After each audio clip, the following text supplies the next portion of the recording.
What's up? What's up? It's time to talk keys to the game, and it is brought to you by DRAFTKINGS Sportsbook, baby. America's top-rated sportsbook and app. If you haven't downloaded the app just yet, man, make sure you do, baby. Use the promo code Moats so you can receive up to $1,000 in deposit bonuses and, use some of these player parlays and some of these money line bets and all those other things that we love to do just to get a chance to win. That's all we're looking for, baby. But with that being said, make sure you listen to these keys right here because that can help you with that opportunity to win a little bit more money. And when we first talk about these, the Cincinnati Bengals, we know they're 2-5-1 coming in off of the bye week, led by Zach Taylor, their second-year head coach. And right now, man, they are heavily led by Joe Burrow on offense, man. He is the straw that stirs that drink. When he's been able to be relaxed in the pocket and has time, man, he can throw with the best of them. He does a great job of extending plays as well. So the first key that we got to talk about is creating a hostile environment for him. Now, we can do it in multiple ways. Whether it's the D-line getting after him, whether we're blitzing, however we have to do it, you have to create a hostile environment though, so that way he can't be comfortable. And you have to finish your rushes on him as well. He's done a good job of being able to just stay up and extend plays. Man, you saw apparently 2 weeks ago versus the Titans, make 2-3 guys miss in one play and then hit you with a dagger downfield.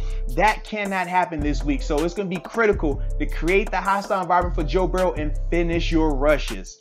Now, the second thing we got to talk about are these receivers that the Bengals have. AJ Green, T. Higgins, and Tyler Boyd. They are a very formidable group. They remind me of the Cowboys receivers we just saw last week in terms of their productivity and their skill sets. It's going to be important for our DBs to make sure they don't allow the big plays. Splash plays can hurt you against the Bengals. The Bengals don't have a type of offense that can move the ball methodically. But if you allow these receivers to have success and create some splash, that can cause some unnecessary negativity that we just don't want to deal with, baby. All right, so DBs, Steeler DBs, communicate, be on the same page, but whatever you do, do not allow splash plays from this receiving group. Now, the third thing that we got to talk about, and I'm excited about this because it pertains to my D-line boys, right? Got to take advantage of this offensive line, man. This isn't a group that has a lot of productivity, doesn't have a lot of just pedigree either. They are a group that's pretty banged up coming into this game. They haven't been the most successful group this season. I'm looking at these matchups. In particular, I'm talking about TJ Watt versus Bobby Hart, man. That's a matchup that TJ has to dominate. It's not enough to just win it. You have to dominate it in this particular standpoint. I think that the D-line can do that. I know last week they didn't do it enough, but this week they should be able to. So if they can create that hostile environment, man, and just dominate that offensive line, which they should be able to, I love it for our defense. Now, when we transition to the Steelers on offense, it's a simple concept, baby. Protect the ball.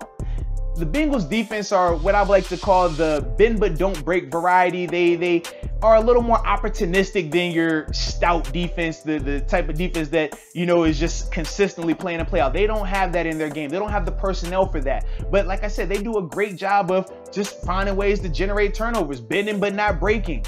If you're the Steelers on offense, regardless of who's out there, protect the ball. You will be able to move the ball. The Titans move the ball up and down the field. The turnovers killed them.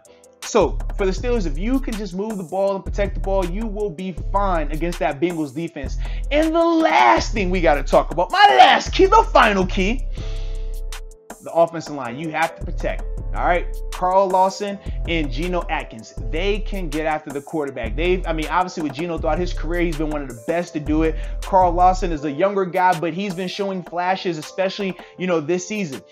Minimizing those two guys, especially in the pass game, it creates a great situation for the Steelers on offense. But if you allow them to create any type of negativity, they had some success against the Titans doing it, just rushing the passer, forcing an errant pass, forcing a turnover, things like that. That cannot happen this week, man. Not against the Bengals, all right? So O-line, protect, keep 7 upright, and we know if 7 is upright, we know exactly what he's going to do, baby. So with that being said, man, enjoy the keys. If you haven't downloaded DraftKings, download it, use the promo code Moats, and until next time, baby, peace.